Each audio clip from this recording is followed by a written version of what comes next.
Hi students, your physics कर ma'am this side. जैसे कि आप देख सकते हैं, आज मैं आपके साथ बात करने आई हूँ एक बहुत ही इंपॉर्टेंट टॉपिक पे। That is how to start NEET preparation from class 11th। ऐसा हम क्या करें कि हम क्लास 11th से ही अपनी नीट प्रिपरेशन स्टार्ट कर दें। हमको क्या क्या चीज़ें फॉलो अप करनी चाहिए, हमारी रूटीन क्या होनी चाहिए। अगर हम ख्वाब देख रहे हैं कि हम एक डॉक्टर बनना चाहते हैं, तो बेटा उसके लिए हमको शुरू से कैसे मेहनत करनी है, आज मैं आपको इन सब के बारे में बताने वाली हूँ। So welcome all of you to Adda school platform, and today we are going to discuss, is it possible to crack NEET in first attempt. जी हाँ, आपने बिल्कुल सही सुना। क्या ये पॉसिबल है कि हम नीट को फर्स्ट अटेम्प्ट में क्लियर कर दें? बिल्कुल पॉसिबल है बेटा, नथिंग इज इम्पॉसिबल। ऐसी कोई भी चीज नहीं है जिसके लिए हमने शिद्दत से मेहनत करी हो और वो चीज हमको ना मिली हो। नीट भी उनमें से एक चीज है बेटा। अगर आपने शुरू से यानी कि बेटा क्लास 11 से, कई कई बच्चे तो 9-10 से ही अपनी फाउंडेशन स्ट्रॉन्ग करना स्टार्ट कर देते हैं, जिनके ख्वाब बड़े होते हैं बेटा। बट स्टिल अगर आपने वो जर्नी नहीं तय करी, अभी आपने 9-10 में इतना ज्यादा अपना फाउंडेशन स्ट्रॉन्ग नहीं भी किया है, तो भी घबराने की जरूरत नहीं है। पर बेटा क्लास 11th को प्लीज हल्के में मत लीजिए, मैं यही बोलना चाहूंगी। बिकॉज नीट क्लियर करना और डॉक्टर बनना, एडमिशन लेना एक बहुत ही बेहतरीन कॉलेज में, बेटा ये जो सफ़र है ना, ये इतना भी आसान नहीं है। It is a journey of dedication. आपको फुली डेडिकेटेडली इसमें उतरना होगा। आपको दिन रात एक करके मेहनत करनी होगी। ऐसा नहीं है बेटा कि पहले 6-7 महीने बर्बाद कर लिए, उसके बाद जागे, उसके बाद डेडिकेशन जागे और उसके बाद मेहनत करी। नहीं, there will be a difference. अगर आप स्टार्टिंग से ही अपनी इस जर्नी को स्मूथ रखेंगे, तो बेटा ऐसी बहुत सारी चीजें होंगी जो छट से आपको समझ आ जाएंगी और बहुत इजीली निकल जाएंगी, है ना। एज कंपेरेटिव टू दोज बेटा जो लेट मेहनत शुरू करते हैं, जो लेट जागते हैं, उनको मेहनत भी ज्यादा करनी पड़ती है और एक स्ट्रेस ऑटोमेटिकली बिल्डअप हो जाता है। अगर मैं सिंपल सी एग्जांपल दूं यहाँ पे, सपोज आपको मैम ने कोई असाइनमेंट दी है, कोई डीपीपी दी है सॉल्व करने के लिए, है ना, और उसके बाद आपको 2 दिन की छुट्टी है। बेटा अगर तो आपने वो उसी दिन डीपीपी लगा ली, अगले 2 दिन आप आराम से रह सकते हो, है ना। बट अगर आपने पहले दिन डीपीपी सॉल्व नहीं की, लेटर सपोज, तो वो 2 दिन आपके दिमाग में भी घूमता रहेगा कि नहीं यार मैंने सॉल्व नहीं किया, मैंने सॉल्व नहीं किया। ना तो आप इंजॉय कर पाएंगे, ना तो आपने काम किया, और ना तो आपको मेंटल सेटिस्फेक्शन मिली। तो बेटा कल का काम कल का काम भी आज ही कंप्लीट करना है। ऐसा आज का काम तो आज करना ही है, कोशिश करनी है कल का काम, जो कल के टारगेट्स हैं, जो मुझे कल पढ़ना है, वो एटलीस्ट मैं एक पॉइंट पे, एक पेज पर लिख के रख लूं कि मेरा कल का क्या क्या टास्क है। तो कैसे क्या क्या करना है बेटा, चलिए डिस्कस करते हैं। Let us understand first of all the meaning of success का मीनिंग क्या है बेटा। Success, S stands for see your goals. The most important thing, your goal should be clear. आपको कंफ्यूज नहीं होना, यार मैं ये भी करना चाहता हूँ, यार मुझे इसमें भी एडमिशन लेनी है, यार मैं पायलट भी बनना चाहता हूँ, मैं डॉक्टर भी बनना चाहता हूँ, मैं इंजीनियरिंग भी करना चाहता हूँ, पर मैं कंफ्यूज हूँ कि क्या करूँ। तो बेटा सबसे पहले अपना गोल एकदम बिल्कुल चूज कर लेना है और उससे हिलना नहीं है। अगर आप अपना गोल ही चेंज करते रहेंगे तो उसके लिए मेहनत कैसे करेंगे, है ना। First of all you need to choose your goal. Second is understand the obstacles. You stand for understand the obstacles. आपको अपनी हर्डल्स के बारे में जानना है। If you are going to prepare for NEET, उसके बीच में क्या क्या हर्डल्स आने वाली हैं। आपको कोचिंग भी जाना पड़ेगा, आपको स्कूल भी लगाना पड़ेगा, आपको रेगुलरली पढ़ाई भी करनी पड़ेगी, आपको सेल्फ स्टडी के लिए भी टाइम चाहिए। तो कैसे इन ऑब्स्टिकल से कोप अप करना है, कैसे मेहनत करनी है बेटा, आपको वो पता होना चाहिए कि क्या क्या रुकावट आ सकती है। सबसे बड़ी रुकावट की अगर मैं बात करूं, that is distraction and that is disappointment, है ना। जो थोड़ी देर बाद, 2 या 3 दिन बाद अगर कोई कंसेप्ट समझ में आना बंद हो जाता है, तो ऑटोमेटिकली डिसअपॉइंटमेंट आनी शुरू हो जाती है ना। मोरल डाउन होना स्टार्ट हो जाता है, अपने आप को आप अंडर एस्टिमेट करना स्टार्ट कर देते हैं। बेटा वो चीज नहीं करनी, उस चीज से निकलना है, ठीक है।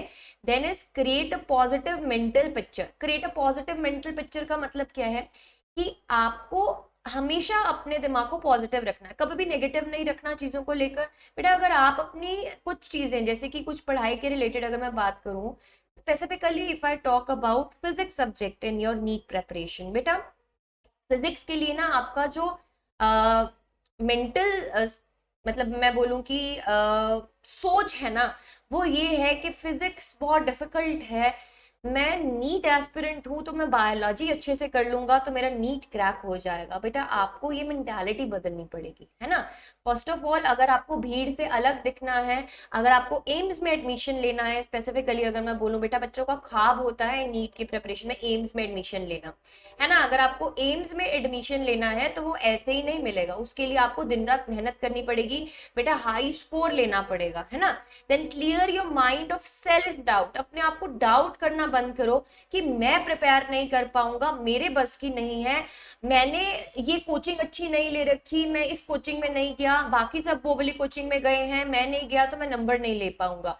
इससे बाहर निकलना पड़ेगा। बिकॉज अगर आप अपने आप को कंपेयर करते रहेंगे ना बाकियों से कि इसने यहाँ से कोचिंग ली मैं नहीं ले पाया, या इसने ये वाले मॉड्यूल्स किए मैं नहीं कर पाया, तो बेटा जरूरी नहीं है कि इतना 2-2 लाख 3-3 लाख 4-4 लाख पे करके आप कोचिंग लें और उसके बाद भी आप उन्हीं बच्चों के साथ खड़े हो जिनको सच में कुछ भी क्लियर नहीं हुआ। तो it's not about the things कि जो बाकी कर रहे हैं अगर वो हम नहीं करेंगे तो हम सक्सीड नहीं हो सकते। Of course we can succeed, ठीक है, of course we can succeed. Next is embrace the challenge.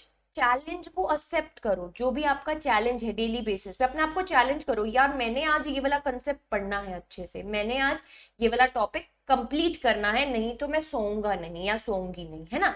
तो बट अपने आप को चैलेंज दो, डेली लाइफ में चैलेंज देना बहुत इंपॉर्टेंट है, otherwise life is going to be boring, है ना। अगर आपको कोई चैलेंज ही नहीं करेगा, आपको कुछ टारगेट्स ही नहीं मिलेंगे तो लाइफ कितनी बोरिंग हो जाएगी, आपको कुछ अचीव ही नहीं करना, कुछ मेहनत ही नहीं करना, पड़े रहो फिर सोच से, है ना। देन स्टे ऑन ट्रैक, ऐसा नहीं है बेटा अपने रास्ते पे रहना है, रास्ते से भटकना नहीं है। बहुत सारे लोग ऐसे मिलेंगे जो आपको बोलेंगे कि तेरी बस की नहीं है रे, छोड़ दे तू कुछ और कर ले, और बेटा उन लोगों को अपने रास्ते से हटाना है, अपने थॉट प्रोसेस को चेंज नहीं करना। So stay on track. Next is how the world can do it. See how the world can do it. बेटा show to the world how you can do it. मतलब आपको बोलना नहीं है ज्यादा कि मैं करके दिखा सकता हूँ, मैं ये कर सकता हूँ, मैं वो कर सकता हूँ, नहीं, करके दिखाओ। सीधा बोलते हैं ना यार कि ज्यादा बोलने वाले नहीं बनना चाहिए, करके दिखाना चाहिए, है ना। तो मैं वही बोलूंगी आपको, ज्यादा ऐसा बोलना नहीं है कि मैं ये कर दूंगा मैं वो कर दूंगा, करके दिखाओ, सबको चुप करवा दो, सबकी बोलती बंद करवा दो, ठीक है। Just show to the world. Tips for smart preparation बेटा, सिलेबस एंड पैटर्न। सबसे पहले अगर आप किसी भी एग्जाम के लिए प्रिपेयर कर रहे हैं तो सबसे पहली चीज क्या है, आपको उसका सिलेबस पता होना चाहिए, आपको उसका पैटर्न पता होना चाहिए कि नीट एग्जाम एक्चुअली है क्या, उसका सिलेबस क्या होता है, उसका पैटर्न क्या होता है। कुछ कुछ स्टूडेंट्स ऐसे जागते हैं कि 11th पूरी बर्बाद, 12th में जागते हैं, 12th में देखते हैं यार नीट में कितने क्वेश्चन आते हैं, क्या होता है, क्या सिलेबस होता है। अरे अगर तुम्हारा ख्वाब है डॉक्टर बनना, तुम इतने हल्के में ले रहे हो, बताओ। तुमको शुरू से उसका सिलेबस और पैटर्न पता होना चाहिए। तो बेटा नीट का सिलेबस और पैटर्न क्या है, देखो एक वेबसाइट पहले तो अपने दिमाग में जड़ लो, if you are NEET aspirant. बेटा सिंपली ऑफिशियल वेबसाइट है nta.ac.in, यहाँ पर आपको सारी नोटिफिकेशंस मिल जाती हैं जो भी आपके नीट के एग्जाम के रिलेटेड होती है। Always trust on this website, this is an official website. Other than that बहुत सारे ऐसे लोग हैं जो अफवाहें फैलाते रहते हैं, ऐसा हो गया वैसा हो गया, बेटा डोंट ट्रस्ट देम, है ना। You can trust us because हम बिल्कुल जेन्युइन इन्फॉर्मेशन आपको देते हैं बेटा, बट कई ऐसी चीज, कई ऐसे चैनल्स होते हैं, कई ऐसे लोग होते हैं, अब specifically I am not going to tell any name और हैर, you are very well understood, है ना, आप बहुत अच्छे से समझते हैं चीजों को। पर बेटा मेक श्योर दैट कि आप हमेशा एक ट्रस्टेड वेबसाइट को फॉलो कर रहे हैं, ऑफिशियल वेबसाइट को फॉलो कर रहे हैं, दैट इज nta.ac.in। यहाँ पे आपको सारी ऑफिशियल अपडेट्स, यहाँ पे आपको सारा सिलेबस सब कुछ मिल जाएगा, है ना। और फिर भी आपको अगर ऐसा लगे कि ये जो ऑफिशियल न्यूज आई भी है ये हमको कोई सिंपल लैंग्वेज में समझा दे, अपने लैंग्वेज में समझा दे, बेटा यू कैन कम है, ठीक है, we will be guiding you on that. Next बेटा अगर यहाँ पे बात करें, ऑफलाइन पेपर होता है बेटा, ये पेन पेपर मोड का होता है, एग्जाम ड्यूरेशन इसका 3 घंटे 20 मिनट का होता है, यानी कि 200 मिनट, पहले 3 घंटे मिलते थे, अब from this year that is 2022 बेटा 20 मिनट एक्स्ट्रा मिलने स्टार्ट हो गए हैं आपको नीट के एग्जाम के लिए, English Hindi and other regional languages में होता है। There are 180 total questions which you have to attempt, 45 from each section, 45 questions from बेटा जी physics, 45 from chemistry and 45 from biology. 45 का सेट होता है बेटा, आपको अटेम्प्ट करने होते हैं 45 questions, 45 from physics, 45 from chemistry and 45 from biology. बेटा बायोलॉजी में 2 टाइप्स आती हैं आपके पास, बॉटनी एंड जियोलॉजी, ठीक है। 2 सेक्शंस होते हैं, सेक्शन ए एंड बी। बेटा हर एक क्वेश्चन के लिए आपको 4+ मार्क्स मिलते हैं, और अगर आप गलत करते हैं तो एक नेगेटिव मार्किंग मिलती है। टोटल मार्क्स आपके पास 720 होते हैं। कितने होते हैं? 720। बेटा if you are targeting your NEET exam and you want to be a doctor and you want to take admission in AIMS college, which college? AIMS college। पहले it was दिल्ली एम्स जो बहुत नोन था, अब तो काफी सारे AIIMS खुल चुके हैं। बट अगर मैं स्पेसिफिकली दिल्ली एम्स की भी बात करूँ ना, तो 700 जनरल कैटेगरी में कट ऑफ 700 के अबाउट जाती है। आप समझ रहे हो कितना ज्यादा कंपटीशन है। एंड जनरल कैटेगरी में देयर आर ऑलमोस्ट 50 सीट्स, है ना, देयर आर ऑलमोस्ट 50 सीट्स। इससे ज्यादा सीट्स भी नहीं है। अगर बाकी कोटा की बात करूं बेटा, ओबीसी या एससी एसटी, तो उसमें ज्यादा नंबर का फर्क नहीं होता है ना, थोड़े से नंबर का ही फर्क होता है। कहना ये चाहती हूँ, अगर आप अच्छे कॉलेज से एम्स से एडमिशन लेकर बेटा जी नीट क्रैक कर डॉक्टर बनना चाहते हैं, तो उसके लिए आपको अभी से ही मेहनत स्टार्ट करनी पड़ेगी। ये नहीं है कि हम 2 साल बाद लास्ट के 1 महीने में मेहनत करेंगे तो 720 स्कोर आ जाएगा। बेटा ऐसा नहीं हो सकता है ना, वो तो कोई चमत्कार हो गया तो हो गया, अदरवाइज ऐसा नहीं हो सकता है कि लास्ट के 1 महीने में आपने पढ़ा और आपके 720 नंबर आ गए। भाई आप तो फिर पता नहीं कौन से लेवल के हो, आप इतने ज्यादा ब्लेस्ड होंगे अगर आपकी बिल्कुल 2 साल आपने कोई प्रिपरेशन नहीं करी और आपके 720 नंबर आ गए। क्योंकि जो दिन रात एक करके मेहनत करते हैं 2 साल, उनके भी बेटा पूरे नंबर बहुत मुश्किल से आते हैं, क्योंकि कंपटीशन बहुत हाई है। पेपर ऐसा बोलूं बहुत डिफिकल्ट होता है, नहीं, पेपर लेंथी होता है। आपको छोटे छोटे कंसेप्ट जो है बेटा, क्वेश्चंस आते हैं उस पे आपको शुरू से क्लैरिटी होनी चाहिए हर कंसेप्ट पे, है ना। जो नीट का पेपर होता है ना बेटा, वो ज्यादा सिलेबस, डेप्थ कम होती है। ऐसा नहीं कि किसी कंसेप्ट में एकदम घुस जाओ और उसमें से क्वेश्चन आ जाएगा, नहीं। नीट का पेपर इतना डीप कंसेप्ट से नहीं आता है, बट हाँ बहुत ज्यादा कंसेप्ट्स ओवरऑल पेपर में कवर अप होते हैं। तो वास्ट है सिलेबस, बट उस सिलेबस को डीपली नहीं करते हैं, ठीक है। तो आप तो वो फॉलो अप कर ही सकते हो, हम क्लासेस लेने वाले हैं आपकी नीट की। सो बेटा नीट में अगर पर्टिकुलरली बायोलॉजी की बात करूं, बायोलॉजी को आपको कैसे स्टार्ट करना चाहिए, जो अकॉर्डिंग टू मी, बेटा पहली बात ये कि एनसीईआरटी को line by line reading is must. आपकी जब बायोलॉजी की क्लास लगती है उसके बाद आप उस टॉपिक को एनसीईआरटी में जाके पढ़िए, या फिर जब भी मैं आपको बायोलॉजी वाले मैम कुछ भी टॉपिक करवा रहे हैं, आप साइड बाय साइड बुक में नोट्स लिखते रहिए, है ना। क्योंकि एक्स्ट्रा पॉइंट्स कलरफुल पेन से लिखना और उसको जब रिवाइज कर रहे हो पढ़ना, वो बहुत ज्यादा हेल्प करता है। बेटा समरी ऑफ ईच नोट्स आपको खुद बनानी है अपने नोट्स में, अपने हैंड रिटन नोट्स में, क्योंकि दूसरों के नोट्स पे कब तक पलोगे बताओ। ऐसा बोलते हैं ना यार कि दूसरों के पैसे पे हम कब तक पल सकते हैं, हमको अपना पैसा कमाना पड़ता है, मेहनत करनी पड़ती है।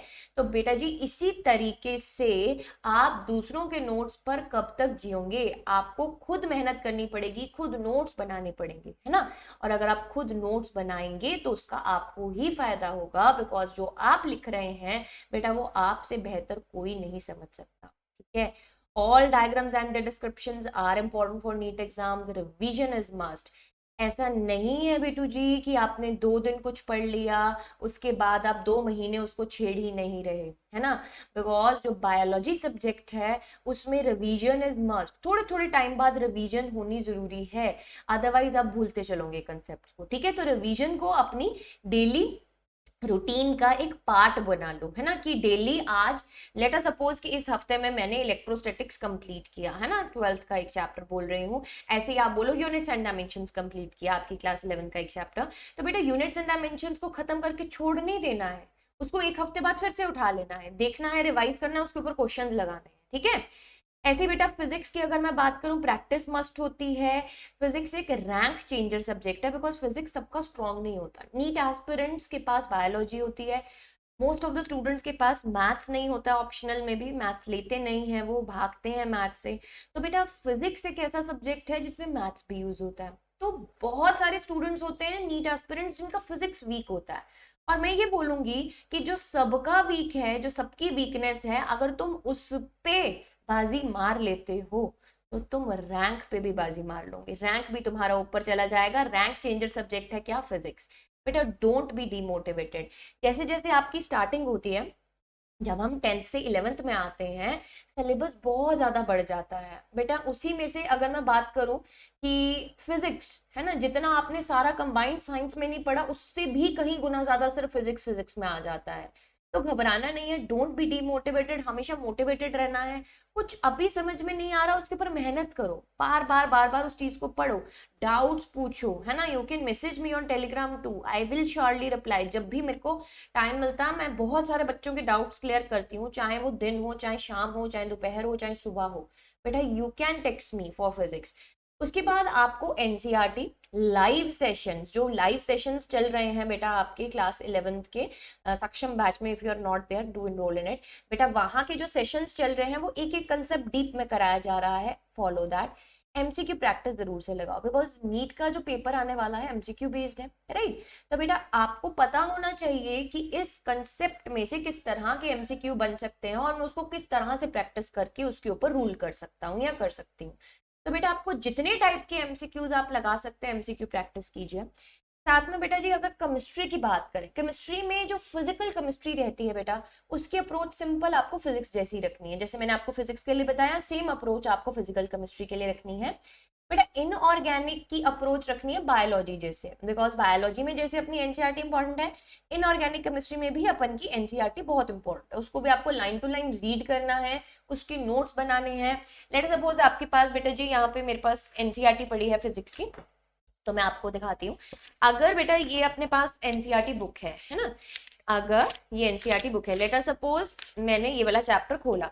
बेटा जब इसको खोलते हैं ना तो ऐसा लगता है कि यार इसको पढ़ने का मन नहीं है, बट अगर आप इसको अंडरलाइन करके इंपॉर्टेंट पॉइंट्स को अपनी वर्डिंग्स में साइड में चीजों को शॉर्ट नोट्स में लिख लेंगे तो वो आपके लिए और ज्यादा बेनिफिट और इंटरेस्टिंग हो जाएगा पढ़ने के लिए, ठीक है। सो मेक श्योर दैट आप उसको साइड में लिख रहे हैं। स्पेसिफिकली बायोलॉजी और इनऑर्गेनिक में तो ये करना ही है।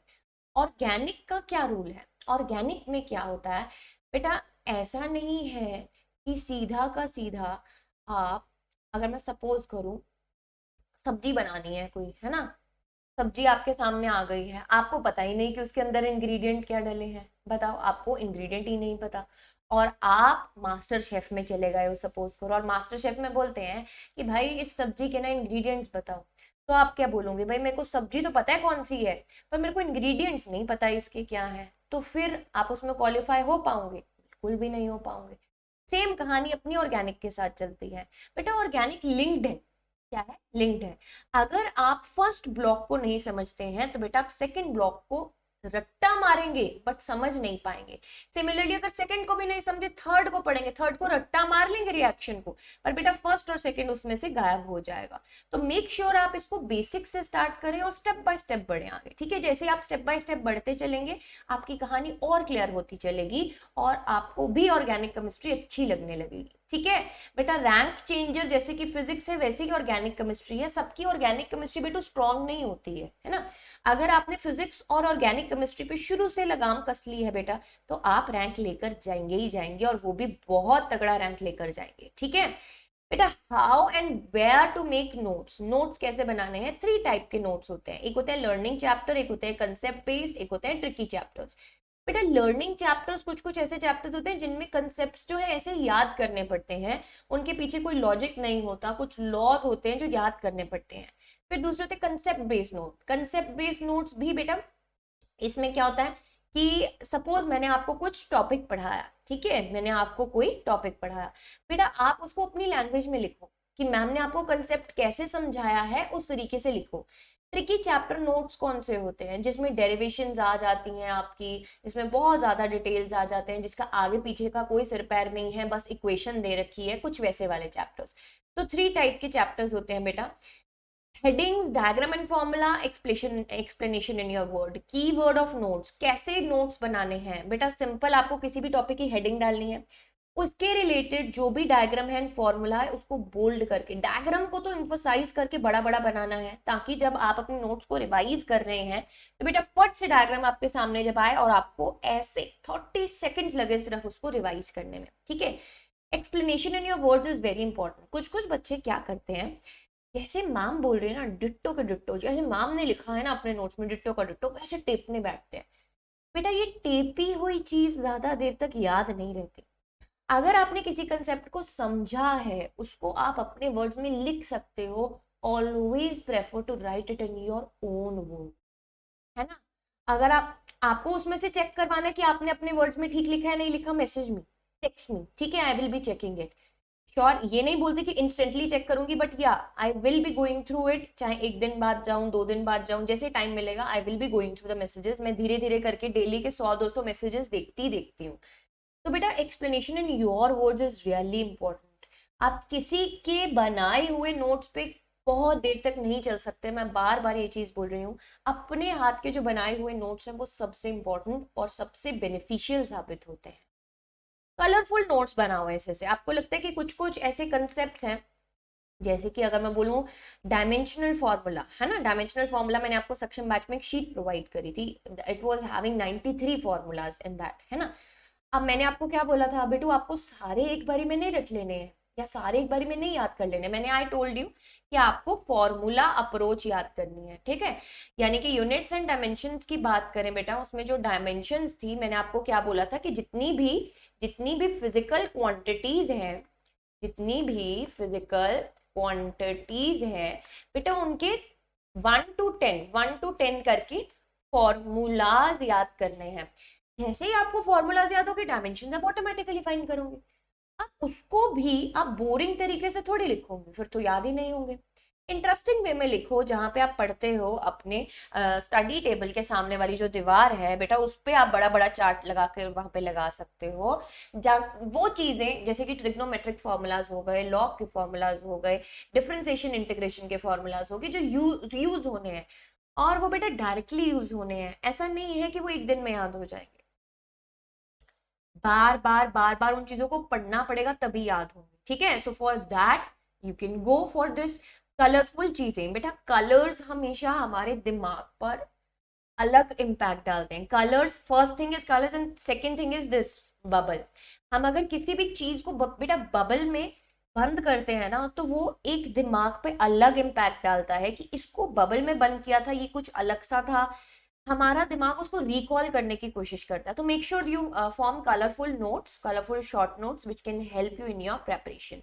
बेटा चेक योर प्रेपरेशन। अब हम तैयारी तो कर रहे हैं, सपोज मैंने जो जो स्टेप्स बताए, आप बोलो कि मैम हम वो सब फॉलो अप करने वाले, हम सब फॉलो अप करेंगे। उसके बाद भी अगर आपको ऐसा लग रहा है कि आपकी तैयारी हो रही है, बेटा उसके ऊपर भी आपको श्योरिटी लेनी है। कैसे लेनी है? You need to check your preparation. Check कैसे कर सकते हैं प्रेपरेशन को?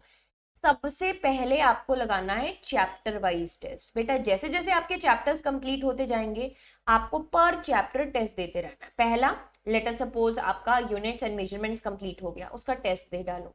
उसके बाद मोशन इन स्ट्रेट लाइन हो गया, उसका टेस्ट दे डालो। बेटा उसके बाद कहीं कहीं ऐसे चैप्टर्स होते हैं, जैसे सपोज करो कोई ऐसा यूनिट होता है जिसमें 2-3 चैप्टर्स होते हैं, आपने चैप्टर वाइज टेस्ट दे दिए, then give unit wise test, ठीक है। देन यूनिट वाइज टेस्ट दो जिसमें आपके 2 से 3 चैप्टर्स आ जाएंगे। Great, chapter wise test, unit wise test हो गया। Then give half syllabus test. बेटा हाफ सिलेबस टेस्ट क्या है? हाफ सिलेबस टेस्ट क्या है? कई कई बार ऐसा होता है ना, हाफ ईयरलीज में आधा सिलेबस आता है। बेटा उस आधे सिलेबस का टेस्ट आपको देना है। लेटर सपोज उस आधे सिलेबस में 7 चैप्टर आ रहे हैं, 8 चैप्टर आ रहे हैं, जितने भी चैप्टर आ रहे हैं, then give full syllabus test. ये आपको क्लास 11th के लिए फॉलो अप करना है कि आप पहले चैप्टर वाइज टेस्ट दें, देन यूनिट वाइज टेस्ट दें, देन आधा सिलेबस, देन फुल सिलेबस। फिर जब आप क्लास 12th में आएंगे, सेम आपको प्रोसीजर ऐसे ही अपनाना है बेटा, chapter wise, unit wise, half syllabus, full syllabus. Then आप लगाएंगे कंप्लीट 11th एंड 12th के सिलेबस के टेस्ट, ठीक है। जितने ज्यादा आप टेस्ट देंगे उतना ही ज्यादा आपको श्योरिटी होगी, उतना ही ज्यादा आपको कॉन्फिडेंस आएगा कि हाँ आप सही रास्ते पे चल रहे हैं या नहीं। और कभी भी अपने टेस्ट से ना अपनी परफॉर्मेंस को इतना ओवर जज नहीं करना कि डिमोटिवेटेड हो जाओ, नहीं। हमेशा बेटा गलतियों से सीखना है। जब तक आप अपनी गलतियों से सीख रहे हो ना बेटा, मतलब आप सही रास्ते पे हो। अगर आपने कोई टेस्ट दिया और उससे आपने कुछ सीखा ही नहीं, एक टेस्ट दिया, एनालिसिस किया नहीं उसका और उसको फेंक डाला, उसके बाद अगला टेस्ट दे देंगे, उसका कोई फायदा नहीं है, फिर आप सही रास्ते पे नहीं हो। आई थिंक मैं बहुत ही क्लियर हो गई हूँ इस चीज को लेकर, आपको समझ में आ गया है कि मैम आपको बोलना क्या चाहती है, कि टेस्ट देना है तो उसको जज भी करना है, उसको एनालिसिस भी करना है कि किन किन चीजों पे हम वीक हैं, किन किन चीजों पे हमें और वर्क करने की जरूरत है। Then the time wasted is a time lost. Beta, don't waste your time. Initial initial के जो डेज होते हैं ना बेटा, अगर मैं बोलूं 2 से 3 मंथ्स ऑफ क्लास 11th, बेटा बहुत क्रूशियल होते हैं, they are very very very crucial. And most of the students ये वाले टाइम को लूज कर देते हैं। क्यों लूज कर देते हैं? बिकॉज दे थिंक दैट कि यार अभी तो स्कूल ही नहीं शुरू हुए, यार अभी तो कोई भी नहीं पढ़ रहा है, अभी हम भी नहीं पढ़ेंगे, अभी हम थोड़ी मौजें मार लेते हैं, नानी घर हो आते हैं, फ्रेंड्स के साथ घूम लेते हैं। तो बेटा आप ये जो गलती कर रहे हैं ना, ये आपको डॉक्टर बनने के सफर से दूर लेता जा रहा है ना, दूर लेकर जा रहा है। बेटा अगर आपने स्टार्टिंग के टाइम को होल्ड कर लिया ना, अगर आपने स्टार्टिंग के टाइम को अच्छे से यूटिलाइज कर लिया, तो आपको सक्सेसफुल होने से कोई नहीं रोक सकता। ये बात अपने दिमाग में घुसा लो। Don't waste the time. समझ में नहीं आ रही कोई चीज, बार बार पढ़ो, कोई बात नहीं, बट एटलीस्ट वेस्ट नहीं करो टाइम को, ठीक है? वेस्ट नहीं करो, बिकॉज अगर वेस्ट करोगे तो एट लास्ट ये हालत होगी कि लास्ट के दिनों में जब नीट का पेपर बिल्कुल सामने होगा, 1-2 दिन रह जाएंगे, फिर इतनी सारी किताबें खोल के बैठ जाएंगे और पता ही नहीं चलेगा कि कौन सी किताब से क्या पढ़े, है ना? ये वाली सिचुएशन को अवॉइड करना है, हमेशा गिनी चुनिंदी ही बुक्स को फॉलो करना है। Trust your teachers. आपके टीचर्स को बेटा इतना एक्सपीरियंस है कि वो आपको अगर गाइड कर रहे हैं, अगर आप उनके कहे हुए रास्ते पे चलोगे तो फॉर श्योर आपका नीट क्रैक होगा।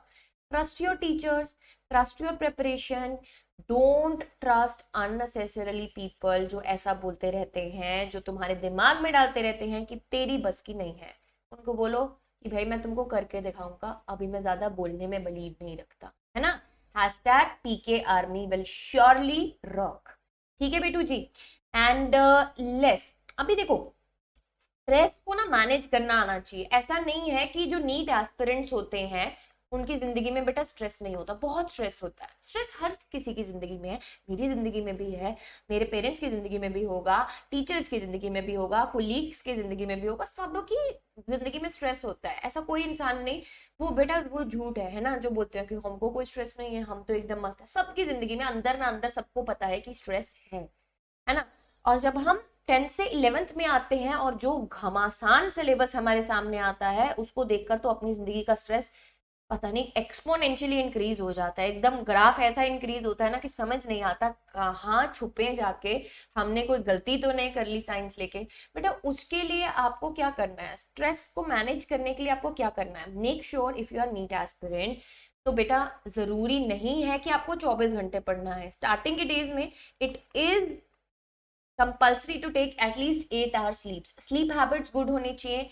ईट हेल्दी फूड, हेल्दी फूड खाना है बेटा। जितना जंक खाओगे बेटा, जितना जंक फूड खाओगे उतना दिमाग में जंग लगा जाएगा, और इतना दिमाग में जंग लगा जाएगा, नीट का जो सिलेबस है बेटा वो दिमाग में नहीं घुसेगा। टाइम मैनेज करके चलना है। अगर आज बोला है कि 3 चैप्टर करूंगा या 3 टॉपिक करूंगा तो करके सोना है। ऐसा नहीं कि 2 टॉपिक करा उसके बाद फोन चलाया और उसके बाद फोन रखे और सो गए, नहीं। Meditation and exercise is important बेटा। दिमाग को शांत रखना बहुत जरूरी है, दिमाग पर काबू पाना बहुत जरूरी है। सेल्फ लिमिटेशंस, अपने आप को थोड़ा लिमिट करना है, ज्यादा सोशल मीडिया के पीछे नहीं भागना है, ठीक है? ऐसा नहीं बोल रही बिल्कुल कट ऑफ हो जाओ सोशल मीडिया से, कुछ भी नहीं करना, तो बस किताबी कीड़ी बन जाओ और कुछ भी नहीं करना, आसपास का कुछ नहीं पता होना चाहिए, नहीं। आसपास के बारे में भी पता होना जरूरी है, बट उसको भी एक लिमिट रखना है ना? ऐसा नहीं कि खोल के बैठे अब इंस्टाग्राम और रील्स पे रील्स देखी जा रहे हैं, 3-4 घंटे निकल गए और हमको ऐसा पता ही नहीं चल रहा यार, अरे इतना टाइम निकल गया, फिर तो आज का टारगेट पूरा नहीं होगा, चलो कोई नहीं, आज का टारगेट कल कर लेंगे। ऐसा नहीं करना है, ठीक है? एक्सरसाइज करना है बेटा, रिड्यूस द नॉइज। अगर आपको ऐसा लग रहा है कि बहुत ज्यादा लाउड म्यूजिक में मेरे को बहुत ज्यादा अच्छा समझ में आएगा, तो बेटा ये साइकोलॉजिकल फैक्ट है कि जो लोग कुछ नई चीजों को, कुछ नए कंसेप्ट को पहली बार पढ़ते हैं और विद म्यूजिक पढ़ते हैं, तो बेटा उनके दिमाग की जो कैपेबिलिटी है उन चीजों को रिटेन करने की, वो ऑटोमेटिकली कम हो जाती है, ठीक है? एंड कोशिश करो, if you like listening to music while studying, आप किसी कंसेप्ट को पढ़ लो, उसको समझो बेटा, उसके बाद जब आप उसको सेकंड या थर्ड टाइम रीड करो ना, देन म्यूजिक लगा लो, no issues. But first time अगर आप किसी कंसेप्ट को पढ़ रहे हो, मेक श्योर आप एकदम शांत दिमाग से उसको पढ़ो, ठीक है? So these are some few tips बेटा, and the most important tip is revision, because revision के बिना कुछ भी पॉसिबल नहीं है। If you are NEET aspirant and आप ऐसा सोच रहे हैं कि क्लास 11th की कहानी क्लास 11th में खत्म हो गई है और जब हम क्लास 12th में जाएंगे तो सिर्फ क्लास 12th का फोकस करेंगे, तो ये नहीं होता। इवन कि अगर आपने आज कोई चैप्टर पढ़ा तो बेटा हमारा दिमाग का सिस्टम ऐसे सेट है कि हम जब तक उसको थोड़े थोड़े दिनों बाद रिवाइज ना करते रहें तो बेटा हम उसके ऊपर होल्ड नहीं कर सकते। We need revision, our mind needs revision, so for that you need a proper plan. According to me, what should you do is कि let us suppose इस वीक में आपने कुछ 3 से 4 चैप्टर्स कवर किए, वीकेंड यूटिलाइज योर वीकेंड बेटा जी। आप उस वीकेंड में अपने सारे कंसेप्ट जो पूरा हफ्ता पढ़े हैं उसको रिवाइज करो। फिर सपोज सेकंड वीक में आपने कोई और चैप्टर्स किए, बेटा सेकंड वीक के एंड में आपको फर्स्ट एंड सेकंड वीक दोनों का रिवीजन करना है, अपने टाइम को इस तरीके से मैनेज करना है, बिकॉज रिवीजन के बिना बेटा आपका जो कॉन्फिडेंस है वो लूज होता चलेगा। ऐसा कहते हैं ना कि आगे वाली चीजें पढ़ते रहते पीछे वाली चीजें भूलते रहेंगी, तो ऐसा होगा अगर रिवीजन नहीं करोगे। ठीक है, revision is the most important key factor in your NEET preparation. तो बेटा अब क्यों रिवीजन क्यों जरूरी है, बिकॉज जैसे जैसे बेटा आपका सिलेबस ज्यादा कवर अप होता चलता है, फर्स्ट चैप्टर करते हो ठीक है, सेकंड चैप्टर किया ठीक है, थर्ड किया, फोर्थ किया, फिफ्थ किया, अरे फर्स्ट में क्या था, अरे सेकंड में क्या पढ़ा था, अरे ये सिक्स्थ वाले में जो क्वेश्चन आया ये सेकंड से रिलेटेड आया, मेरे को तो सेकंड चैप्टर याद ही नहीं आ रहा। क्यों? बिकॉज आप देख सकते हो जैसे एक्सपोनेंशियल ग्राफ, जैसे जैसे टाइम बढ़ता रहता है ना बेटा, आपका जो माइंड है ना बेटा पिछली वाली चीजों को निकाल के फेंकता रहता है। ठीक है, आपको अपने माइंड को याद दिलवाना है बार बार रिवाइज करके कि भाई ये कचरा नहीं है, ये मैं नीट की तैयारी कर रहा हूँ, जो मैं भर रहा हूँ अपने दिमाग में, इसको भर के रखो, इसको बाहर नहीं निकालना है। उसके लिए आपको रिफ्रेश रिफ्रेश रिफ्रेश करना जरूरी है। ठीक है, बार बार बार बार बार बार रिवीजन करना जरूरी है।